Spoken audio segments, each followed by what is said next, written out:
Muchas gracias, presidente. Buenas tardes a todos y a todas. Buenas tardes, señorilla. ¿Cómo está? Muy bien, gracias. Voy a empezar con un par de previas. La primera es que cuanto le voy a decir está judicializado o publicado. Es decir, vamos a intentar evitarnos aquello de esto lo dice usted, esto... Porque no es mi opinión, sino que es algo publicado por un medio o dicho o aceptado por un juez. La segunda cosa que le voy a decir es que le pido brevedad. Tengo solo un cuarto de hora y bastantes preguntas. Quizá le interrumpa. Pido disculpas de antemano. No es por falta de educación, sino por falta de tiempo.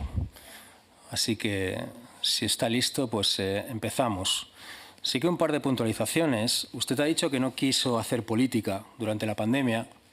Bueno, para no querer hacer política, usted dejó el ministerio a presentarse a la campaña electoral. Es curioso. Y también ha dicho que... ¿Y a usted el derecho a presentarme unas elecciones? No, lo digo porque usted dice que no quiere hacer política, no quiso hacer política. Me parece que no hay nada más político que presentarse a una campaña electoral. Y también ha dicho que no iba de comprar barato, sino que iba de comprar. Esto está bien si usted va a un supermercado con su dinero, pero es que usted trabajaba con muchísimos millones de euros de dinero público. Con lo cual creo, y yo entiendo perfectamente que era un tiempo muy difícil en el cual, voy a ser muy claro, se hubieran comprado mascarillas a Bin Laden. Lo entiendo perfectamente. Pero luego se tienen que dar explicaciones de por qué a Bin Laden, de qué pasó y sobre todo por qué le timó Bin Laden. Así que la primera pregunta que le voy a hacer, tanto que durante todo este tiempo usted ha presumido de gestión, de seriedad y de orden, ¿no? de corrección, ¿cómo es posible, con todo respeto hacia los choferes, que el chofer de un ministro acabe siendo uno de los principales proveedores de material sanitario en plena pandemia? Yo creo en el ascensor social, creo en la meritocracia, pero si usted controlaba tanto, ¿cómo es posible que un chofer llegara a vender material sanitario en plena pandemia? Primero, no he presumido de nada, no es mi estilo, y en segundo lugar, eso me lo tiene que preguntar a mí. Se lo tiene que preguntar a quien lo nombró. Yo puedo responderle a los nombramientos que hice. Y en tercer lugar, el principal proveedor de material sanitario al Ministerio de Sanidad no fue ninguna de estas empresas. Usted puede acudir, afortunadamente, al portal de contratación pública y ver cuáles fueron los proveedores del Ministerio de Sanidad. Pero 28 contratos. ¿Usted no es cierto que recentralizó las compras? ¿Sí o no? No. Nosotros aplicamos... No, se lo cuento. Nosotros explicamos... Las comunidades autónomas pudieron comprar material. Y compraron. Compraron. Y compraron. Usted puede ver que todas las comunidades autónomas compraron material. Dígame una compra de comunidad autónoma. Lo que hicimos fue... Dígame una compra. Cualquier comunidad autónoma, de la Comunidad de Madrid, la Comunidad Autónoma de Cataluña. Tuve que, justamente en un caso, avalar que la compra que hacía la Comunidad Autónoma de Cataluña... Usted avalaba. Tuve que certificar... Ergo, recentralizado. Un momento. Certificar... Señorilla, señor Rufián, yo sí que le pediría que si hace una pregunta, deje al compareciente contestar. No repregunte mientras... No, disculpe. Quizá no quería contestar así. Disculpe, señor Rufián. Mientras está por lo menos contestando a su pregunta, déjele finalizar la contestación y luego formule usted las preguntas que estime oportuno. Gracias. Digo que todas las comunidades autónomas compraron material. En particular... Porque usted lo avalaba, señorilla. En algún caso yo tuve... En algún caso no en todos. ¿Me permite que me explique? No, en todos no. En algunos casos, en algunas compras que hizo, en algunas ventas que hizo el gobierno de China, se nos pedía al gobierno de España que dijéramos que el organismo comprador, la comunidad autónoma en cuestión, formaba parte del corpus institucional de España, y así lo hicimos. Era simplemente esto, certificar que la Generalitat de Cataluña formaba parte de España. Así que esto a usted le puede parecer un poco... En fin, era así. Y yo tuve que firmar diciendo sí. Le recuerdo, señorilla, que está usted aquí como el exministro y no como candidato a la presidencia de la Generalitat. Y lo sé. A mí me da igual el papel de Cataluña en todo esto. A mí no. Bueno, a mí sí, tanto en cuanto usted era el máximo responsable de un ministerio que avalaba las compras. No, los avalaba no. Y le recuerdo que esto no es un acto de campaña. No, ya lo sé. Yo no he venido aquí por voluntad propia, se lo aseguro. Siguiente pregunta. Entonces, pero permítame. Usted me ha preguntado por la compra centralizada. Es que ya le ha respondido. Avalaba las compras. Con lo cual, se le escapó que el chofer de un ministro vendía material. No he dicho esto. De acuerdo. No he dicho esto. He dicho que tuve como ministro de Sanidad en algunos casos que explicar al gobierno chino para que pudiera autorizar la venta a algunas comunidades autónomas que efectivamente las comunidades autónomas formaban parte de España. ¿Usted entiende que no es normal que en plena pandemia un chofer vendiera material sanitario cuando usted era el máximo responsable? ¿Lo entiende o no? Ya le he dicho, mi ministerio no compró nada a esta empresa ni a esta persona. Pero que lo vendía, vendía material cuando usted era el ministro de Sanidad. Pues esto usted tendrá que preguntárselo a quien lo autorizó. Y usted pasaba por ahí como Cristina Urdangarín. Vale. De acuerdo. Repito, usted ha vendido toda su vida gestión y control, cosa que yo puedo llegar a entender, que es un político serio, cosa que yo puedo llegar a entender, ha tenido éxito en ello. Lo hizo como su etapa de alcalde, aunque tuviera problemas con un campo de golf, con un polideportivo. Lo hizo como ministro y lo hace ahora como candidato. ¿Cómo definiría su gestión en cuanto a la compra de material sanitario durante la pandemia? Decente, esforzada, diligente y creo que eficaz. Decente. ¿Qué tiene de decente? ¿Qué tiene de decente incautar material a comunidades autónomas, tal y como se publicó, ¿eh? No incautamos material a nadie. Se publicó en Alcalá de Real, en Jaén, concretamente. ¿Puedo contestar? ¿Puedo contestar, señoría? Sí. En Alcalá de Real había una empresa que fabricaba sin licencia.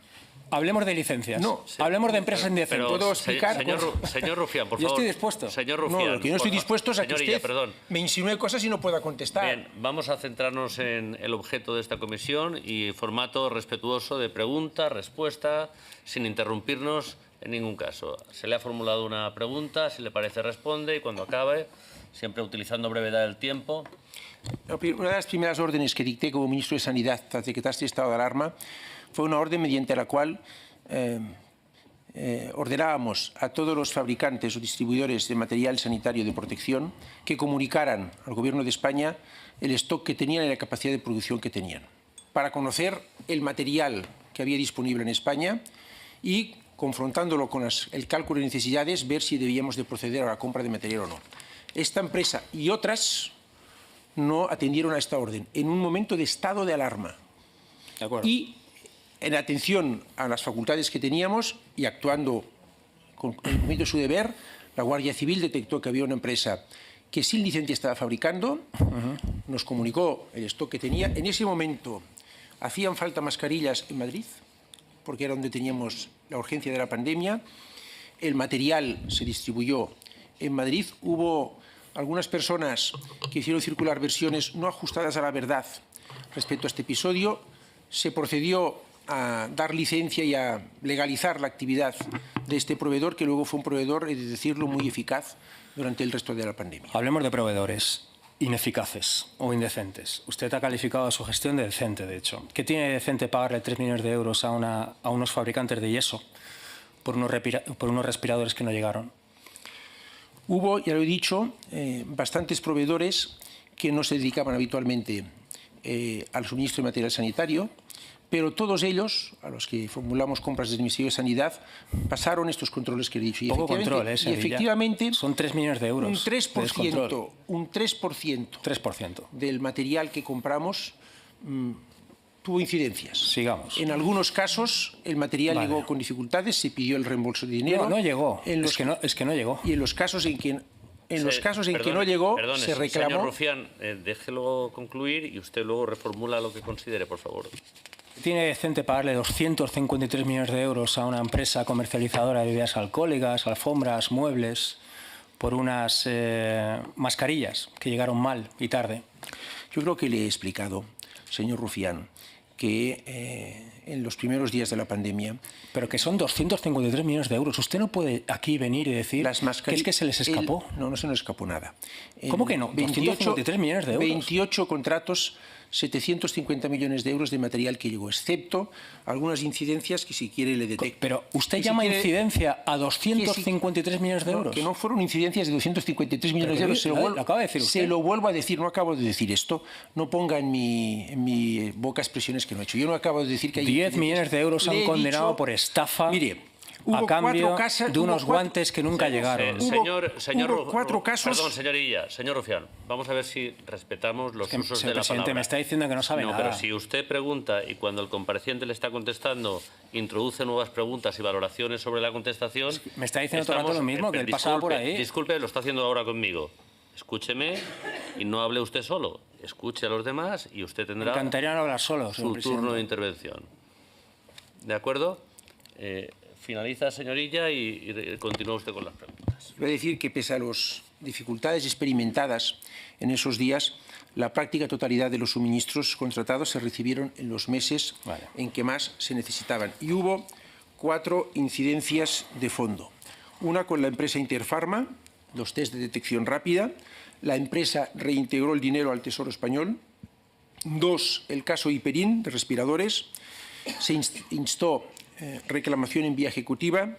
Y 2 casos, 2 contratos con la empresa Member of the Tribe para guantes de nitrilo, para los que también se ha instado la reclamación ejecutiva. Efectivamente, un 3% del material que se adquirió en unas condiciones muy complicadas. Esto es lo que puede usted comprobar si lee los informes del Tribunal de Cuentas, si ve todas las incidencias, todo lo que hemos publicado. Usted ya con proveedores fiables, en plena pandemia, cuando ya había pasado el inicio de la pandemia, dijéramos, ustedes compraban, comerciaban con empresas en la otra punta del mundo que vendían material 600 veces más caro que material que vendían empresas de Toledo. Entonces, ¿qué me está contando? Que usted no sabía nada, que son errores, que pasaba por ahí, que todo era muy complicado. Usted tiene que entender que era un cargo público, de hecho, aún es un cargo público, con una enorme responsabilidad. Y yo entiendo que era muy complicado hacerlo todo bien, pero también era muy complicado hacerlo casi todo tan mal. Siguiente pregunta. No, el señor... voy a responder, es que tengo 3 minutos. Sí, pero voy a responder. No. Entonces, señor, yo aquí he venido a escucharle a usted. No, bueno, supongo es que ya me ha respondido. Señor Rufián, me viene a decir que no sabe nada. No, sí que le voy a decir. Le digo que las compras... Pues que sí, que sabe algo. Un momento, señorilla. Señor Rufián, ha hecho usted una intervención, deje que haga la intervención, les pido a los dos brevedad, al compareciente y al señor Rufián, y así podremos hacer productivo este debate. Señorilla. Simplemente recordar que el grueso de las compras que hizo el Ministerio de Sanidad y de los contratos que se hicieron por importe de 750 millones de euros se suscribieron antes de finales de abril del 2020. El material fue llegando, alguna parte del material llegó en julio, agosto, septiembre, pero los contratos se formalizaron antes de finalizar abril de 2020. Y en muchos casos solo se podían comprar líneas de producción y pactar entregas extendidas en el tiempo, que es lo que hicimos todos, también el Gobierno de España y el Ministerio de Sanidad. Tenía usted, en definitiva, peor suerte que el Coyote en el Correcaminos, ¿no? A la hora de contratar proveedores. Ignoro la suerte del Coyote y del Correcaminos. Yo trabajé y suerte, bajo porcentaje de contratos que estaban mal. Me parece un dineral gastado en gente que estaba condenada por estafa. En algunos casos desde hacía años. No es ustedes, cierto. Sí. Por ejemplo, una empresa que compró después una nave en la Roca del Valle, donde usted fue alcalde durante 10 años. No es cierto. Su gerente... ¿Perdone? No es cierto. Le recuerdo que por el Código Penal, el artículo 556, usted no puede mentir. Ustedes trabajaron con una empresa con sede en Sant Cugat del Vallès que no tenía ni un duro en actividad económica, que tras la pandemia se hizo millonaria porque ustedes la contrataron y que después de la pandemia se compró una nave en la Roca del Vallès donde, oh casualidad, usted fue alcalde. Y su gerente, su creadora, su administradora, estaba condenada por estafa desde el año 2015. ¿Esto no es cierto? No es cierto. No es cierto. No estaba condenada por estafa, ¿no? No. Entonces... Estoy buscando la referencia para aclararse enseguida. Entonces, ¿por qué estaba condenada? Pues no lo sé, pero ella era administradora. Pero estaba condenada, ¿no? No era... yo qué sé. Vale. El señor Víctor Franco, su director de gabinete acaba de decir en el Senado que se reunió 2 veces con el señor Koldo García. ¿Usted no sabía nada de eso? Le indico otra vez que yo me vi una vez con el señor Koldo García, le dirigí a los técnicos y el resultado es que no se contrató nada por parte del Ministerio. Eso es lo que digo. Y mi gabinete, los miembros de mi gabinete lo que hacían era a quien venía con ofertas de material... ¿Comían con todos? A quien venía con ofertas de material se le dirigía a los organismos que estaban encargados de comprar y el resultado es que no compramos nada de esto. Esto es lo que yo le suscribieron un contrato, tuvieron que devolver una fianza, de hecho estuvieron a esto de trabajar con ellos. Les vuelvo a repetir, ¿cómo es posible? ¿Cómo es posible? Le vuelvo a repetir que no compramos nada, aunque no compramos nada ni contratamos nada con esta empresa. Estuvieron a punto y es curioso que usted no se enterara de esto tampoco.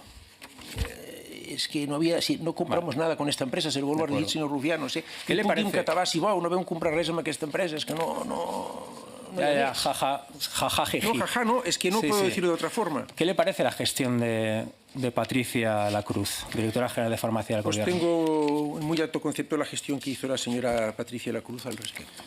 Ya, pero protagonizó diferentes operaciones fallidas. De hecho, fue la culpable de 650.000 kits de prueba defectuosos. Se saltó varios protocolos en la adjudicación de contratos públicos.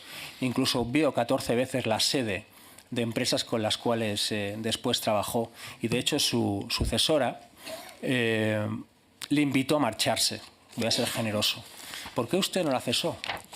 Cuando a tenor de los hechos... No, su gestión no fue buena. Es que no es mi opinión, es información. ¿Esto lo dice usted? No, vamos. Esto lo dice usted. Tengo en alto concepto. ¿Pero le parece poco lo que le acabo de decir? Señor Rufián, debe ir concluyendo por un lado y le acaba de formular una pregunta. Déjele que conteste la pregunta que le ha formulado. Me parece ya, pero cuanto menos no puede pretender que conteste lo que usted considere. La gestión de esta señora. Considere lo que estime oportuno. Usted pregunta lo que considera y el compareciente contesta lo que le parece. La señora Patricia Lacruz hizo una gestión, a mi juicio, buena, en un momento muy difícil. Se dejó las cejas. Fue una de las principales responsables de que España tuviera material sanitario en tiempo y forma, y no la cesé porque hacía un muy buen trabajo. Pero si pagó mascarillas 5 veces más caras que lo que vendían a pocos kilómetros. El precio medio de las mascarillas es inferior al precio de compra de muchas otras administraciones españolas que compraron en ese tiempo mascarillas. ¿Por qué la cesa, señora Darias? Y esto no lo digo yo, que yo no la cesé. No, la señora Darias. Pues porque es un nuevo equipo y tomó la decisión que tenía que tomar. Ya. Y también he de decir que los servidores públicos que desempeñaron su labor en esos meses, pues se dejaron mucho ahí. Y algunos de ellos necesitaban, en fin, destinos profesionales menos exigentes. A partir de ahí, cada ministro tiene derecho a tomar sus decisiones y cada servidor público, después de un periodo de tan intenso servicio por el bien común, también tiene derecho a buscar destinos que le parezcan oportunos. Acabo, señor presidente, gracias por la generosidad, con una reflexión final. Tras escucharle, señoría, estoy profundamente decepcionado. Esperaba bastante más. La verdad es que cuando a un cargo público le timan, la culpa es del timador. Cuando a un cargo público le timan 2 veces, la culpa empieza ya a ser del cargo público, que, por cierto, le inhabilita como cargo público porque no se entera de nada. Y cuando a un cargo público le timan 3 veces, es que hay tomate. ¿Qué tomate? Muchas gracias. Pues no siento que me timara nadie. Bueno, y yo no estoy... mentiría si le dijera que no estoy sorprendido por su intervención. Muchas gracias, señorilla. Gracias, señor Rufián. A continuación...